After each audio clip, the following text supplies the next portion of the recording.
Year ఎండింగ్లో వస్తున్న ఆఖరి సండేకి ఈ సింపుల్ చికెన్ బిర్యానీ తోటి సెండప్ ఇచ్చేద్దాం.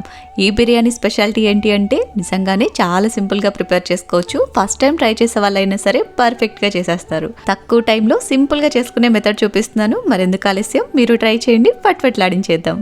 ముందుగా బిర్యానీ ప్రిపేర్ చేసుకోవడానికి అనువుగా ఉండే పెద్ద గిన్నెని స్టవ్ మీద పెట్టేసి ఆయిల్ వేసేసుకుని జీడిపప్పుని అలాగే ఆనియన్స్ని ఫ్రై చేసి తీసుకోండి.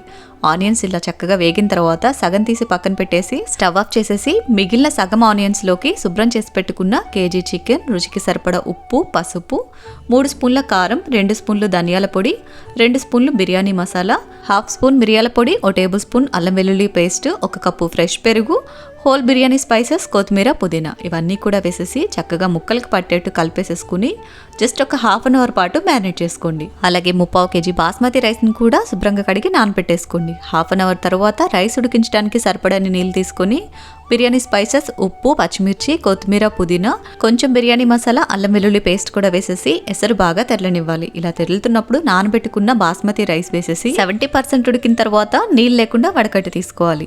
నెక్స్ట్ మ్యారినేట్ చేసి పెట్టుకున్న చికెన్ స్టవ్ మీద పెట్టేసి ఉడికించుకున్న రైస్ అంతా కూడా దాని మీద పెట్టేసి బ్రౌన్ ఆనియన్స్, ముందుగా ఫ్రై చేసి పెట్టుకున్న జీడిపప్పు, కొత్తిమీర, పుదీనా, కొంచెం నెయ్యి, అలాగే కొద్దిగా పసుపు నీళ్లు, 1 గ్లాస్ రైస్ బాయిల్ చేసిన వాటర్ కూడా వేసి అల్యూమినియం ఫాయిల్తో కవర్ చేసుకుని మూత మీద ఏదైనా వెయిట్ పెట్టి 5 నిమిషాలు మీడియం ఫ్లేమ్లో, 10 నిమిషాలు లో ఫ్లేమ్లో దమ్ చేసుకున్నారంటే perfect chicken dum biryani ready. చాలా టేస్టీగా ఉంటుంది. తప్పకుండా ట్రై చేయండి. వీడియో నచ్చితే లైక్ చేయండి. Thank you for watching. Have a great day.